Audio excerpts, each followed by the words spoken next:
1 से लेके 20 थे, सेकेंड में 21 है, तो 21 वाला क्वेश्चन निकालो। मिला 21 करो। Now we are starting with the question number 21. Stop writing and please see in your question. Last row. Following particulars of the Ambed Limited as on 31st March 2012 are available. 1 lakh equity share of 100 each fully paid up. तो 1 lakh equity share है जिसके एक share का value 100 है, total हो गया 10 lakh. 10,000 12% preference share of 100 each fully paid up, that is 10 lakh. Security premium, profit and loss, general reserve. तो observe करो ये सारी लाइबिलिटीज है, इक्विटी शेयर है, प्रेफरेंस शेयर है, security premium, PNL and general reserve, ये रिजर्व्स है। करंट लाइबिलिटी में क्रेडिटर है as well as bill payable है। Then average profit after tax for 3 years, तो दिस इज एवरेज प्रॉफिट देके रखा है हम लोगों को आफ्टर टैक्स, वो भी 3 साल का है। तो अगर इसका हाँ ठीक है 41,80,000, then 20% of the profit after tax is transfer to general reserve. Normally transfer to general reserve कौन सा मेथड में यूज होता है?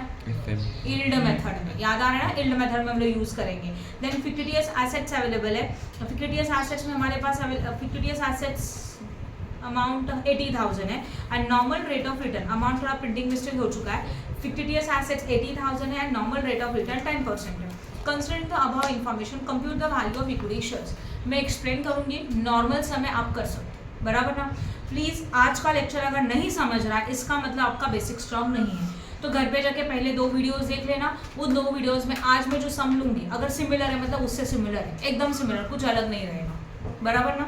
ओके अब देखो इस क्वेश्चन को ऑब्जर्व करो, उन्होंने कौन सा मेथड बोला है? Assets banking method. आपको याद आ रहा है एसेट्स बैकिंग मेथड में क्या होता था? Total of assets minus liabilities, you got amount available to equity share as well as preference share, valuation of shares बता रही हूँ।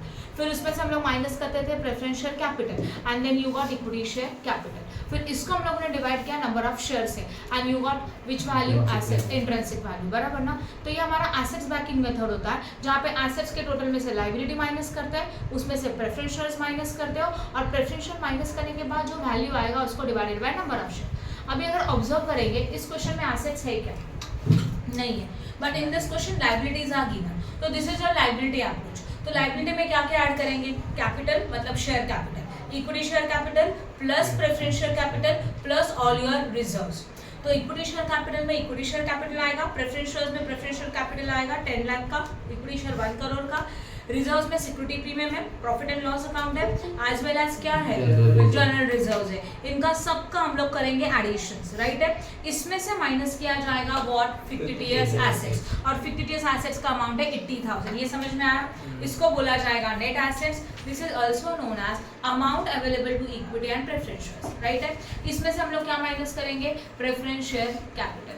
जब प्रेफरेंस शेयर कैपिटल माइनस करेंगे तो remaining amount is known as amount available to equity share, finish. और इसको divide करो number of share से, you got intrinsic value method. समझा कि नहीं समझा? नेक्स्ट आता है हमारा यील्ड मेथड। यील्ड मेथड में 3 स्टेप आते हैं। First one we have to find out the FMP. FMP के लिए क्या किया जाएगा? Average profit after tax minus preference share dividend minus transfer to reserve. Okay, तो एवरेज प्रॉफिट कितना देके रखा है? क्वेश्चन में दिया है 41,80,000 है ना, 41,80,000 उतना ही है ना? कितना है जरा चेक करो। अच्छा 5,85,000 है, यहाँ पे भी अमाउंट का मिस्टेक है, राइट ना, वो टोटल है जो लिखा है वो ऊपर नीचे थोड़ा सा अमाउंट जरा चेक कर लो। तो 20 एवरेज प्रॉफिट आफ्टर टैक्स है 5,85,000, इसमें से हम लोगों को माइनस करने का है preference shares what? Dividend, general reserve नहीं नहीं 5,85,000। हाँ वही बोलो, मिस्टेक है उनका। वो 20% ट्रांसफर टू जनरल रिजर्व है ना, वो तो हम लोग खुद कैलकुलेट करेंगे, उसका अमाउंट नहीं दिया है। तो एवरेज प्रॉफिट आफ्टर टैक्स है 5,85,000, समझा। तो 5,85,000 में से हम लोग माइनस करेंगे preference share dividend. Preference share dividend calculate किया जाता है प्रेफरेंस शेयर्स के ऊपर, प्रेफरेंस शेयर्स है 10 लाख, 10 लाख के ऊपर 12%, समथिंग 1,20,000 नहीं रे, 10 लाख है ना, 10 लाख के ऊपर 20% कितना आएगा? 1 लाख 12% है 1,20,000 सॉरी 1,20,000 क्लियर है। 10 लाख के ऊपर 12% कैलकुलेट किया, डिविडेंड आया 1,20,000। तो प्रॉफिट में से मतलब देखो हम लोगों को यील्ड मेथड में क्या चाहिए रहता है? सबसे पहले अगर आप लोग यील्ड मेथड कर रहे हैं, राइट, तो यील्ड मेथड का पहला स्टेप होता है आपको क्या चाहिए? एफएमपी चाहिए। एफएमपी के लिए क्या चाहिए? एवरेज प्रॉफिट आफ्टर टैक्स, सही है। और वो समथिंग कितना है? 5 लाख, बोलो 85,000। उसमें से हम लोग माइनस करेंगे प्रेफरेंस शेयर्स का डिविडेंड, जो कि कैलकुलेट किया जाएगा 10 लाख के ऊपर कितना परसेंट, 12%, और वो आया 1,20,000। करो माइनस प्लीज। 4,65,000। फिर हम लोग माइनस करते हैं ट्रांसफर टू रिजर्व, कितना परसेंट, 20%। किसका, ओरिजिनल प्रॉफिट का, उन्होंने अलग किया है, मैं वापस बता रही हूँ, हमेशा हम लोग प्रॉफिट का 20% करेंगे, बराबर ना। या तो फिर नीचे नोट लिख दो, it is assume that general reserve 20% transfer, 20% transfer to general reserve on the profit after deducting preferential dividend. ये नोट लिखते हो तो ये भी राइट है, समझा जो मैंने बोला वो। तो अगर समझे इसके ऊपर करें 4 लाख, हम लोगों ने जो पहला सम किया था वो इसके ऊपर किया था, याद आ रहा है, यस और नो, ठीक है ना। अभी हम लोग चलो इसके ऊपर करके देखते हैं, पर नीचे नोट लिखना पड़ेगा। Transfer to general reserve is calculated on the amount और the profit available after dividend, after paying a dividend to preferential holder, बराबर है। मतलब प्रेफरेंशियल्स को डिविडेंड देने के बाद जो प्रॉफिट बचेगा उसके ऊपर आप 20% करो। कितना आता है 20%, 93,000। कितना आएगा, 93,000। करो माइनस, 3,72,000। ये हो गया हमारा पहला स्टेप। समझा कि रियल मेथड का पहला स्टेप क्या है। सेकंड स्टेप क्या आता है, बोलो क्या चाहिए हम लोगों को, rate of FMB. Rate of FMB का फॉर्मूला होता है 3,72,000, yes, divided by what, paid up equity. Yes, paid up equity share capital, right है ना। तो what is the paid up equity share capital, check करो, 1 करोड़ है शायद, इनटू 100 करो, 3.72। 72%। थर्ड स्टेप आएगा, yield value is equal to 3.72 divide by NRR. NRR कितना percent है, चेक करो प्लीज, 10% है। और वैल्यू पेड पर शेयर, एक शेयर का नॉमिनल वैल्यू कितना है, 100, बराबर है। परसेंट को इग्नोर करो, करो कैलकुलेट, 37.2। 37.2 हो गया वैल्यू पर शेयर, बराबर है। यही मेथड हम लोगों ने अभी तक सीखा है, कुछ भी अलग नहीं किया, हो गया। अब जो फेयर वैल्यू पूछा है तो फेयर वैल्यू के लिए क्या करेंगे, फर्स्ट मेथड का आंसर प्लस सेकंड मेथड का आंसर। तो इंट्रिंसिक वैल्यू से आपको कुछ वैल्यू आया रहेगा, उसमें ये यील्ड वैल्यू को ऐड करेंगे डिवाइडेड बाय 2। तो fair value means the average of intrinsic value as well as yield value. Any doubt in this, समझा कि नहीं समझा। Now come to the question number 22। Question number 22 पे आओ। Following the summarized balance sheet of V Limited as on 31st March 2019. Liabilities amount and assets and amount. 50,000 equity share of 20 each fully paid up. Security premium, general reserve, profit and loss, creditors as well as what power and provision for taxation. Machinery है, furniture है, stock है, debtors है, cash in hand, cash at bank. Now company transferred 20% of its profit after tax to the journal reserve. क्या बोला गया, जितना भी profit होगा उसमें का 20% हम लोग कहाँ पे ट्रांसफर करेंगे, जर्नल रिजर्व्स में ट्रांसफर करेंगे। Net profit before taxation for last 3 years is given below. तो 3 साल का प्रॉफिट अवेलेबल है, पिछले कितने, हाउ मेनी इयर्स का, 3 इयर्स का, वो भी बिफोर टैक्स है।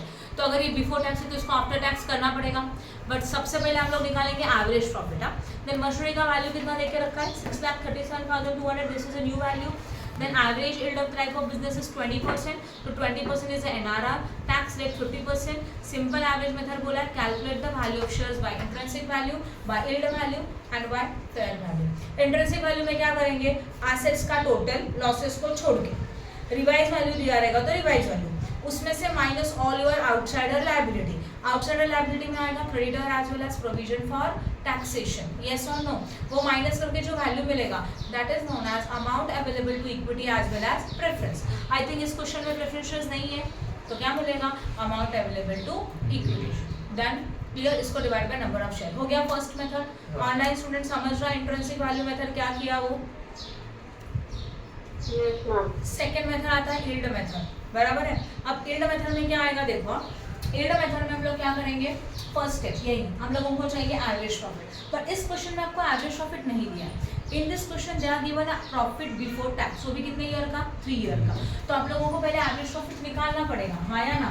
वो कैसे निकालेंगे, average profit is equal to total profit, yes और नो, डिवाइड बाय 3। तो ये मिलेगा एवरेज प्रॉफिट बिफोर टैक्स, जो भी आएगा आपका, उसमें से माइनस करेंगे कितना, टैक्स, वो जो भी परसेंट टैक्स है 50% है ना, वो माइनस करके हम लोगों को मिलेगा average profit after tax. And फिर इसमें से माइनस करने का preferential dividend as well as transfer to reserve. Clear हो गया। तो जब हम लोग एफएमपी निकालेंगे फर्स्ट स्टेप का यील्ड मेथड में, ये वाला, तो एवरेज प्रॉफिट आफ्टर टैक्स जो भी आया ऊपर वाला वो यहाँ कॉपी किया जाएगा, माइनस प्रेफरेंस शेयर्स डिविडेंड है तो लिखो, नहीं है तो छोड़ दो। जो अमाउंट आएगा फिर उसमें से क्या माइनस करेंगे, transfer to general reserve. I think 20% है, चेक करो कितना परसेंट है, 20% माइनस करेंगे, बचा हुआ आएगा हम लोगों को जो चाहिए वो FMP। देन मॅम एक फिक्स आहे ना, आपण जे काढतो ना ट्रान्सफर टू FMP के बाद क्या चाहिए, रेट ऑफ FMP, बराबर ना। तो डाउट है ऋषि, रेट ऑफ FMP में ये FMP divide by total paid up capital into 100 and then rate of FMP divide by NRR into value per share. आप कर सकते हैं, सिंपल सम था, और फिर फेयर वैल्यू मेथड भी आपको पॉसिबल है, हाँ या ना। पॉज करो। क्वेश्चन नंबर 20, म्यूचुअल फंड का फर्स्ट PDF है विपुल का, सबने बोले आई होप विपुल का ही बुक लिया है, राइट ना। Question number 20, following is the balance sheet of messrs Mahindra limited as on 31 March 2013। Share capital authorised है, ऑथोराइज को इग्नोर करो, जस्ट रीड करके छोड़ देते हैं। 50,000 8% community preference share of 10 each, 40,000 equity share of 10 each, issued and fully paid up capital 40,000 8% community preference share of 10 each, 30,000 equity share of 10 each, general reserve PNL, liabilities में current liability, provision for taxation, provision for dividend, provision for depreciation and proposed dividend. Fix assets में land and building, plant and machinery, furniture. Current assets में stock in trade, debtor, cash and bank balance. Miscellaneous expenditure में deferred advertisement expenditure, ये आप लोगों को देख के रखा है। The turnover, net profit and dividend paid on equity share of last 3 years ended 31st March 2012 is as follows। तो हमारे पास नेट प्रॉफिट अवेलेबल है और डिविडेंड पे जो किया है वो भी अवेलेबल है पिछले 3 साल का। टर्नओवर का मतलब होता है सेल्स का कुछ यूज नहीं होगा। नेट प्रॉफिट ऑलरेडी दे के रखा है तो ये नेट प्रॉफिट है, एंड डिविडेंड का परसेंटेज अवेलेबल है लास्ट 3 years का। When the percentage of dividend is given, in that situation we have to find out yield method by 2 different methods। yield method हम लोग 2 अलग-अलग मेथड से कर सकते हैं, एक अर्निंग बेसिस, एक dividend basis, right. Now calculate the fair value of equity share of the company assuming that fair return in the investment in the company doing a similar business is 12%। so this is known as a what, NRR। इसको क्या बोला जाता है, NRR बोला जाता है। The capital structure of the company as on 31st March 2009 was as follows: equity share capital 10% preferential capital, 12% secured debentures and reserves। These are all your company का capital structure देके रखा है उन्होंने, ठीक है। इसको थोड़ा साइड में रखो। उसके बाद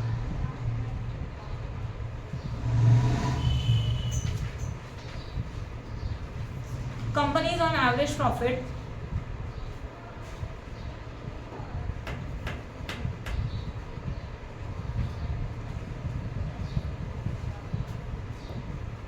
ठीक है, मैं रीड कर रही हूँ, देखते हैं। Companies on average on a profit of 4 lakh annual before deduction of interest on debentures and income tax, which works out 45%. Normal rate of return on equity shares of the company similar placed is a 15%। Question में ना कुछ तो गड़बड़ है।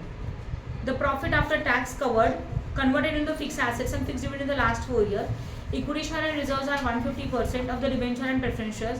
Yield on the share is calculated 60% of profit distributed and 5% on undistributed profit. Company is regularly paying equity dividend 18%. Ascertain the value of shares of the company। अच्छा ठीक है, ये जो पैराग्राफ है ना लास्ट वाला, द कैपिटल स्ट्रक्चर, वहाँ से नीचे का इन्फॉर्मेशन थोड़ा साइड में रखो, ऊपर का इन्फॉर्मेशन समझा। Capital structure of the company as on 31st March 2009 is as follows. इसके नीचे के डेटा को थोड़ा साइड में रखो। अब सबसे पहले हम लोग करेंगे इंट्रेंसिक। फेयर वैल्यू से बोला है कि नहीं, तो फेयर वैल्यू के लिए पहला कौन सा मेथड चाहिए बताओ, इंट्रेंसिक। इंट्रेंसिक में हम लोग क्या करते हैं, एसेट्स का टोटल माइनस लाइबिलिटी। तो एसेट्स में आएगा land and building, plant and machinery, furniture, stock, debtors and cash, सबका टोटल। उसमें से माइनस करेंगे लाइबिलिटीज में current liability, provision for depreciation, provision for taxation and propose dividend, हाँ या ना। और उससे हम लोगों को मिलेगा amount available to equity and preference. उसमें से क्या माइनस किया जाएगा, preference share capital, and then you got amount available to what, equity, और इसको डिवाइड करो नंबर ऑफ शेयर से, you got value of share by intrinsic value method. समझा कि नहीं समझा। अभी हम लोगों को फाइंड आउट करने का yield method by earning basis. Yield method में कितने फॉर्मूलाज आते हैं, 3। पहला वाला FMP चाहिए, FMP के लिए एवरेज प्रॉफिट चाहिए। यहाँ पे आपको 3 साल का प्रॉफिट देके रखा है, तो 3 years का profit divided by 3 you got profit after tax. उसमें से माइनस करेंगे प्रेफरेंस शेयर का dividend, transfer to reserve, you got FMP, right. पहला स्टेप खत्म। रेट ऑफ FMP के लिए FMP डिवाइड बाय NR नहीं, FMP divide by total capital into 100, ये मिला rate of FMP। And third step में rate of FMP divided by NRR into paid up value per share. हो गया तीनों step. ये तक सबको नॉर्मल है, जो ये मेथड मैंने एक्सप्लेन किया ना वही है, समझ रहा है? ठीक है, अब हम लोग देखेंगे yield method on dividend basis. कौन सा बेसिस के ऊपर देखने जा रहे हैं? बहुत सिंपल है, सिर्फ 2 स्टेप है। पहला वाला फाइंड आउट, पेज नंबर 32 पे जाओ, find out average rate of dividend. Average rate of dividend का मतलब क्या होता है? जो डिविडेंड आपको अवेलेबल है उसका एवरेज निकालना है। We are having a dividend for 3 years, yes और नो? ऑनलाइन स्टूडेंट समझ रहा है जो मैं बोल रही हूँ वो? ऑफलाइन स्टूडेंट समझ रहा है? Okay, 15 plus 18 divided by 3, you got average rate of dividend. Then value of equity share के लिए फर्स्ट स्टेप में निकाला हुआ answer, that is value, that is rate of dividend divided by NRR into paid up value per share. Simple है बहुत। तो yield method में अगर डिविडेंड बेसिस करो तो सिर्फ 2 फॉर्मूला है, और यील्ड मेथड में अगर अर्निंग बेसिस करते हो तो कितने फॉर्मूला अवेलेबल है? 3। डन। ऐसे किसी को लग रहा है कि कुछ नहीं समझ रहा है? क्लियर हो रहा है पक्का ऑनलाइन स्टूडेंट? ओके, देन चाहिए हम लोगों को फेयर वैल्यू। फेयर वैल्यू में क्या करते हैं? फर्स्ट वैल्यू का आंसर प्लस सेकंड वैल्यू का answer divided by what? 2। Yes और नो? पॉज करो। इस क्वेश्चन में जो कैपिटल स्ट्रक्चर वाला डेटा देके रखा है ना, वो एक्स्ट्रा क्वेश्चन का इन्फॉर्मेशन है। ऑब्जर्व करो, पूरा कैपिटल स्ट्रक्चर दिया, वापस एनआरआर दिया है, तो ये क्वेश्चन ही अलग है, ये मिस्टेक है पूरे क्वेश्चन में। The capital structure of the company से आगे अलग क्वेश्चन है, तो ऊपर तक ही हमारा क्वेश्चन है जिसके ऊपर हमारा 3 मेथड सॉल्व हो गया, राइट? 18 बोर्ड पे यहाँ ध्यान दो क्वेश्चन में please. From the following information given below, the balance sheet of the Cipla Limited as on 31st December 2009 and find the value of the shares by intrinsic value method. कौन सा method हम लोगों को use करने का है? Intrinsic value method use करना है। ओके, पर्टिकुलर्स है, रुपीज है, अगेन पर्टिकुलर्स है, पर्टिकुलर्स नहीं होना चाहिए था, ये बैलेंस शीट है तो यहाँ क्या होना चाहिए? Liability amount, assets amount. Now 1008% preferential of 100 each, 1 lakh, 4000 equity share of 100 each fully paid up. Then reserves है, प्रॉफिट एंड लॉस अकाउंट है, क्रेडिटर्स है, building furniture stock investment. Investment में बोला है फेस वैल्यू 4 लाख है, उसका कॉस्ट है 3,35,000। Debtors, bank and preliminary expenses. Building is now worth rupees 3,50,000 and the preferential creditors are having a preference as a capital in the dividend. देखो एक sentence ने पूरा चेंज कर दिया, क्या बोला है? बिल्डिंग का रिवाइज वैल्यू 3,50,000 है, नो प्रॉब्लम, पर आगे उन्होंने बोला है प्रेफरेंशियल शेयर होल्डर्स, मतलब प्रेफरेंशियल शेयर होल्डर जो भी है are having a preference to the capital as well as dividend. मतलब जो भी हमारे प्रेफरेंस शेयर्स हैं उनको हम लोगों को कैपिटल भी पे करने का है, एज वेल एज क्या पे करना है? डिविडेंड भी पे करना है। अभी तक ऐसे सेंटेंस था क्या? नहीं। इसका मीनिंग क्या होता है? Preferential holder having a preference, that is a first chance, उनको फर्स्ट चांस है कैपिटल पे करने के लिए भी as well as dividend pay करने के लिए। इसको मैं बोर्ड पे करके दिखाती हूँ। इसके 2 बेनिफिट है, एक इंट्रिंसिक वैल्यू एक बार रिकॉल हो जाएगा और जो छोटा सा चेंज है वो कैसे करना है आपको समझेगा, ठीक है? हाँ, प्रेफरेंशियल कैपिटल भी देने का और उनको डिविडेंड भी देने का। अभी तक क्या पे करते थे? प्रेफरेंशियल तो देते ही हम लोग क्योंकि उनको प्रेफरेंस होता ही है, बट इस क्वेश्चन में डिविडेंड के लिए भी बोला है, तो अभी डिविडेंड भी माइनस करना पड़ेगा। क्लियर हो रहा है? चलो इसको रफ करो, बोर्ड पे जो लिखा है उसको।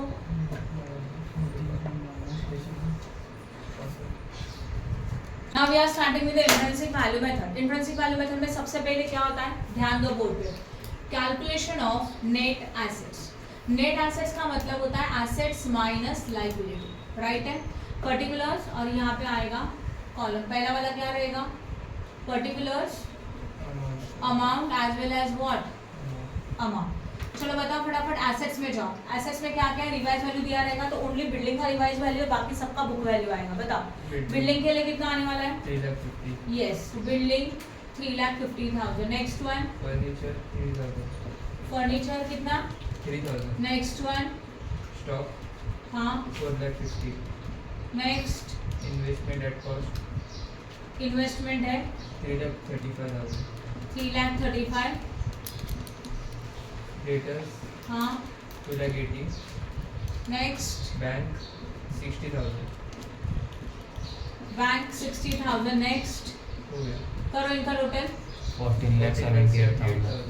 14,78,000 ये हो गया एसेट्स। उसमें से माइनस करेंगे आउटसाइडर लायबिलिटी, क्रेडिटर उसमें आएगा क्रेडिटर। कितना है क्रेडिटर? 48,000। मुझे लगता है एक ही लायबिलिटी है। हाँ 48,000 को आउटर में लिखेंगे, माइनस करेंगे, करो 14 लाख 30,000। 30,000 ना। हाँ ओके, इसको क्या बोला जाएगा? Net assets. इसमें से माइनस करेंगे प्रेफरेंस शेयर कैपिटल। देखो बाय डिफॉल्ट रेगुलरली कुछ नहीं बोला रहेगा, तभी भी आप क्या माइनस करते हो, प्रेफरेंस शेयर कैपिटल माइनस करते हो। बट उन्होंने क्वेश्चन में बोला है कि प्रेफरेंस शेयर्स को डिविडेंड के लिए भी प्रेफरेंस है, मतलब डिविडेंड के लिए भी फर्स्ट चांस है, तो अभी उसके लिए क्या माइनस करना पड़ेगा, डिविडेंड भी, राइट है। तो प्रेफरेंस शेयर कैपिटल कितने का है बोलो, 1 लाख। 1 लाख। फिर हम लोग लिखेंगे प्रेफरेंस शेयर डिविडेंड जो कैलकुलेट किया जाएगा 1 लाख के ऊपर कितना परसेंट 8%। करो, कितना आता है 8,000। 1 लाख एंड 8,000 टोटल कितना हो गया 1 लाख 8,000 करो माइनस 13,22,000। 13,22,000। टेक्स्ट बुक का सॉल्यूशन रेफर मत करना प्लीज। इसको लिखेंगे amount available to equity share holder, right है, हाँ या ना, समझ में आ रहा है। नॉर्मल सम में सिर्फ कैपिटल माइनस होता था, अब उन्होंने बोला प्रेफरेंस डिविडेंड को भी प्रेफरेंस है, इसके लिए डिविडेंड भी माइनस किया, उन्होंने किया नहीं है टेक्स्ट बुक में, करना चाहिए था। माइनस हो गया अमाउंट आया। अब हम लोगों को चाहिए intrinsic value of equity share is equal to 13,22,000 divided by how many number of shares. Equity shares कितना है, ओनली 4,000, करो डिवाइड 330.5। हो गया, समझा। तो intrinsic value per share is equal to 330.5. Now we are starting with the question number 14. C Limited has declared a dividend during the past 5 years is as follows. C Limited ने declare किया dividend पिछले 5 years का 4, 5, 5, 6, 6, 7, 7, 8, 8, 9, 12%, 14%, 18%, 21% as well as what 24%. Average rate of dividend on the similar return prevailing in the same industry is a 15%. So this is NRR. And calculate the value per share ₹10 of C Limited. Value per share कितना बोल के रखा है 10 rupees बोला है ना, ये तो पता है, based on the dividend yield method. क्या बोला है, डिविडेंड यील्ड मेथड बोला है। चलो ये भी हम करके दिखा दूँ तो जो लोगों को पता नहीं है उनको पता चलेगा, ठीक है ना। अभी हम लोग कर रहे हैं डिविडेंड यील्ड मेथड, तो we are having which method actually, yield value method, but वो कौन सा बेसिस के ऊपर, यस यील्ड वैल्यू मेथड, जो हम लोग कैलकुलेट करेंगे विच बेसिस, डिविडेंड बेसिस। बहुत सिंपल मेथड है। This is a question number 40। अब सबसे पहले हम लोगों को चाहिए एवरेज रेट ऑफ डिविडेंड, बराबर है। एवरेज रेट ऑफ डिविडेंड के लिए आएगा टोटल रेट ऑफ डिविडेंड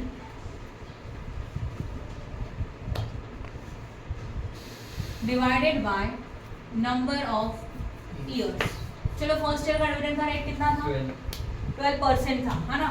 तो ये 12% plus what, next 18, next 21%, next 24, plus what 24%, खत्म, डिवाइडेड बाय 5। परसेंटेज को साइड में रखो, 12 plus 14 plus 18 plus 21 plus 24, 89 divide by 5, यही आ रहा है ना 89, 17.8%। इसको बोला जाएगा what, average rate of dividend. I hope no doubt in this.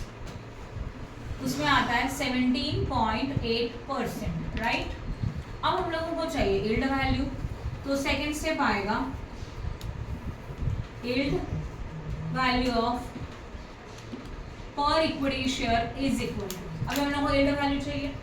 Yield का मतलब क्या होता है, अर्निंग। उसके लिए फॉर्मूला क्या रहेगा, एवरेज रेट ऑफ डिविडेंड, मतलब फर्स्ट फॉर्मूला में निकाला हुआ answer divided by NRR into value per share. तो एवरेज रेट ऑफ डिविडेंड 17.8 है। सिमिलर आपके बिजनेस में NRR कितना है, 15 है, इनटू एक शेयर का वैल्यू कितना है, 10। करो 11.87। तो लिखेंगे हो गया yield value of equity share is equal to ₹11.87 per share. Done, easy है। यील्ड मेथड में only 2 formulas are there, 2 formulas are there, 2 steps are there. समझा कि question number 11, from the following information calculate the value of equity share. 1,009% preference share of 100 each, 1 lakh, 25,000 equity share of 10 each, 8 paid up है, कितना है 2 लाख है, okay. Expected profit after tax, और वो amount available है 1,09,000। Rate of tax 40% है। अच्छा ये बिफोर टैक्स था, रेट ऑफ टैक्स 40% है, transfer to reserve 20% of the profit है, normal rate of earning is 15%। बस उन्होंने बोला कि वैल्यू ऑफ शेयर्स निकालो। अकॉर्डिंग टू डेटा कौन सा मेथड यूज कर सकते हो, यील्ड मेथड। सही है ना। हम लोगों को इंट्रिंसिक वैल्यू कैलकुलेट करने के लिए ना एसेट्स है ना लायबिलिटी है। तो ईल्ड मेथड में पहला स्टेप क्या होता है, एफएमपी चाहिए। एफएमपी के लिए प्रॉफिट बिफोर टैक्स देके रखा है, उसमें सॉरी प्रॉफिट बिफोर टैक्स है, हाँ या ना। उसमें से टैक्स को माइनस करेंगे तो क्या मिलेगा, profit after tax. Preferential dividend minus करेंगे एंड देन रिजर्व्स माइनस करेंगे, हो गया profit available to equity shareholder, that is FMP. फिर बाकी का 2 स्टेप कॉमन है, कर सकते हो क्या, सिंपल सा है। Question number 11। Question number 9 please read करो और आप लोग मुझे डाउट पूछेंगे।